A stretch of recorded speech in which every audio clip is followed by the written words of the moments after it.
حضرت آمینہ کہتی ہیں سنو حضور کی شان کیا، حضور کی شان کیا. حضرت آمینہ تیسرا مہینہ گزرا، چوتھا مہینہ گزرا، پانچواں مہینہ گزر گیا. فرماتی ہیں جیسے جیسے دن گزرتے جاتے تھے ویسے ویسے میری قسمت کے تالے کھلتے جاتے تھے. واہ بے شک. بولو یار سبحان سبحان اللہ اللہ. سبحان اللہ اب نہیں بولو گے تو قبرستان جا کے بولو گے. سبحان اللہ سبحان اللہ. جیسے جیسے دن گزرتے جاتے تھے میری قسمت کے تالے کھلتے جاتے تھے. فرماتی ہیں 5 مہینے گزر گئے، ہر مہینے کوئی نہ کوئی نبی آتا رہا اور مبارکباد دیتا رہا. اگر سنی مبارکباد دے تو تیرے پیٹ میں درد ہوتا ہے، نبی مبارکباد دے تو تیری نانی مر جاتی ہے. کیوں کلیجے پھٹتے ہیں تمہارے؟ حضرت آمینہ کہتی ہیں اگر اعلیٰ حضرت کی ہم بات کریں تو کہتے ہیں جی وہ تو بریلی والے ہیں، انہوں نے تو عشق میں کر دیا. چلے انہوں نے عشق میں کیا، نبی کی امی تو سچی کہہ رہی ہیں. اگر میری آپ نہ مانیں گے تو کچھ نہیں جاتا آپ کا، اور نبی کی امی کی اگر نہیں مانی تو کچھ نہیں رہتا آپ کے پاس. پھر بے شک یہ یاد رکھنا، بے شک اگر ان کی نہیں مانو گے تو بچے گا ہی کچھ نہیں. بے شک. بات نبی کی امی کی ہے. فرماتی ہیں 5 مہینے گزر گئے، ہر مہینے کوئی نہ کوئی نبی آتا رہا، مجھے مبارکباد دیتا رہا. 5 مہینے کے عرصہ گزرنے کے بعد ایک دن حضرت عبد المطلب کعبے میں طواف کر رہے ہیں. عرب کا دستور یہ تھا کسی کا شوہر انتقال کر جاتا تو 1 سال تک عورت سوگ منایا کرتی تھی. کتنا؟ 1 سال. یاد کر لو بچوں، کتنا؟ 1 سال. 1 سال تک سوگ منایا کرتی تھی. سوگ میں کیا تھا؟ خوشبو نہیں لگانی ہے، بن سور کے نہیں نکلنا ہے، نئے کپڑے نہیں پہننے ہیں، صاف ستھرا نہیں ہو کے نکلنا ہے. یہ ساری چیزیں سوگ میں شامل تھی. تو یہ وہاں کا دستور تھا. حضرت عبد المطلب کعبے کا طواف کر رہے ہیں، کچھ سردار اکٹھا ہوئے حرم شریف میں آئے. کہنے لگے عبد المطلب کہا جی. کہا کعبے کے متولی ہو بے شک، خاندان قریش کے سردار بھی ہو بے شک. کہا ایک بات ہے. کہا کیا؟ کہ بتائیے ہمارے عرب کا یہ دستور ہے کہ نہیں؟ کہا کون سا؟ کہ ہمارے یہاں کسی عورت کا شوہر انتقال کر جائے 1 سال تک سوگ مناتی ہے عورت. کہا ہاں ہے. کہا پھر آمینہ اپنے شوہر کا سوگ کیوں نہیں منا رہی ہیں؟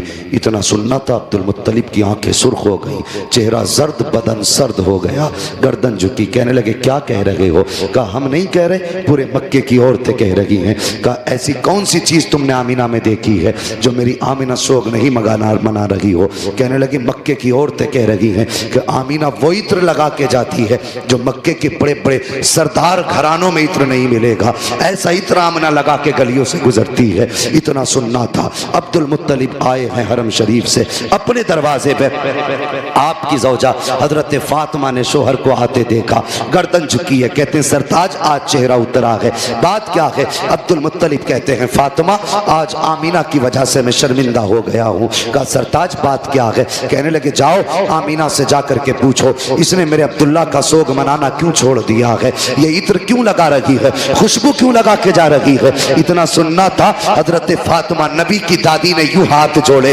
کہنے لگی عبد المطلب میری اوقات نہیں ہے میں آمینہ سے جا کے سوال کر سکوں. کہا کس لیے؟ کہا کچھ دن پہلے یہی خیال میرے دل میں آیا تھا، میں گئی تھی پوچھنے کے لیے اور میں نے جا کے صرف لفظ آمینہ کہا تھا، اگلی بات تک نہیں کہی تھی. ایک نور اس کی پیشانی سے نکلا، میری پیشانی سے ٹچ ہوا، میں بے ہوش ہو کے زمین پہ گر گئی تھی. کہا مجھ میں اوقات نہیں ہے میں اس سے جا کے یہ بات پوچھ سکوں. عبد المطلب خود کیوں نہیں پوچھ لیتے؟ کہتے ہیں میں مرد ہوں، تم جا کے خود پوچھو. کہا پھر ایسا کرو دونوں ساتھ چلتے ہیں. اب ذرا غور کرنا، حضرت عبد المطلب آ رہے ہیں، ساتھ میں آپ کی زوجہ حضرت فاطمہ نبی کی دادی آ رہی ہے. جیسی آئی ہے نبی کی امی اپنے گھر کے اندر ہے، دیکھا سسر آ رہے ہیں، اپنی جگہ سے اٹھ کے کھڑی ہو جاتی ہے. اللہ اکبر، یہ ادب تھا سسر کا. ایک کونے میں سمٹ کے کھڑی ہو گئی. سسر آئے ہیں، سلام کیا. آج گھروں کے حالات آپ دیکھیے، آج سسر بہووں کو فرینڈ بول رہے ہیں کہ یہ تو میری دوست ہے، یہ میری فرینڈ ہے. واخر ظالم، تجھے حیا تک نہیں آئی، تیری زبان کیسے چل جاتی ہے, بیٹی کو فرینڈ بول رہا ہے, گلے میں ہاتھ ڈال کے دوستی کا دعویٰ کر رہا ہے. آؤ بہو تم بھی حیا سیکھو, نبی کی امی سے ادب سیکھو. جیسی سسر گھر میں آئے ہیں اٹھ کے کھڑی ہو جاتی ہے, سمٹ کے کونے میں آ گئی, بابا آ گئے ہیں. جیسی آئے ہیں آنے کے بعد کہتے ہیں عبد المطلب, فاطمہ کا جی کا اس آمینہ سے پوچھو اس نے میرے بیٹے کا سوگ منانا کیوں چھوڑ دیا ہے. اللہ اکبر, پوچھنا تو چاہتے تھے لیکن سہارا حضرت فاطمہ کا تھا بیچ میں. اتنا سنا حضرت آمینہ کی چیخ نکل جاتی ہے, رو کے کہتی ہے ابا کیا کہہ رہے ہو, کیا میں نے عبداللہ کا سوگ منانا چھوڑ دیا ہے. کہتے ہاں بیٹی بتا تو صحیح, کیا تجھے میرے بیٹے کی جدائی کا درد نہیں ہے. اتنا سننا تھا, چیخ نکلی سیدہ آمینہ کی, رو کے کہتی ہے ابا آج تم نے میری دکھتی رگ پہ ہاتھ رکھ دیا ہے, کون سمجھ سکتا ہے میرے درد کو.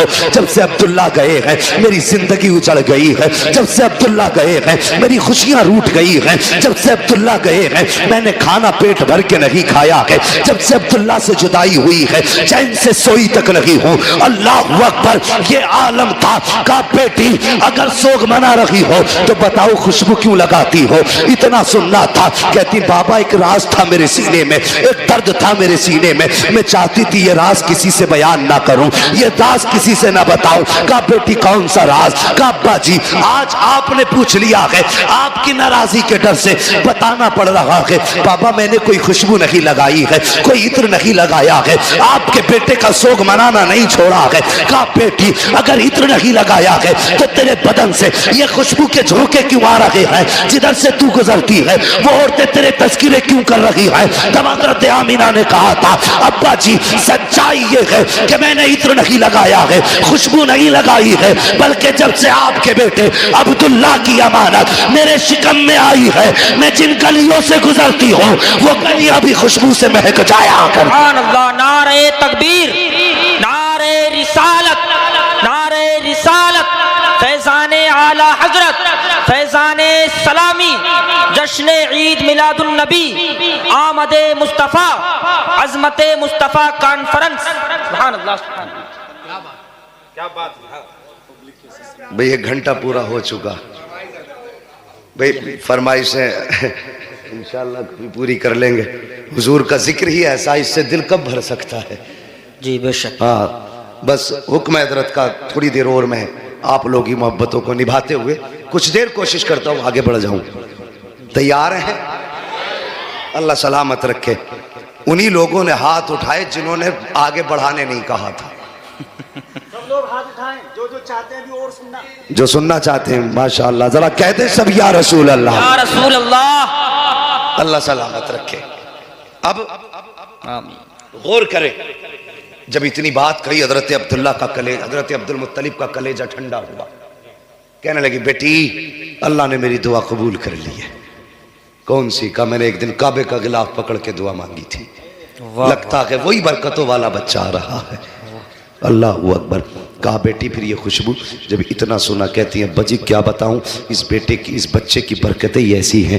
اندر گئی تکیہ اٹھا کے لائیں, کہنے لگی ابا ذرا اس تکیے کو لیے ہاتھ میں. آپ نے تکیہ ہاتھ میں لیا, خوشبو مشک و عنبر سے تیز ناک کے اندر آ گئی. بیٹی یہ کیا ہے؟ کہتی ہیں ابا میں اس پہ سر رکھ کے سوتی ہوں, اس کی خوشبو نہیں جا رہی ہے. اندر گئی دوپٹہ لائیں, کہنے لگی ابا اس دوپٹے کو سونگھیے.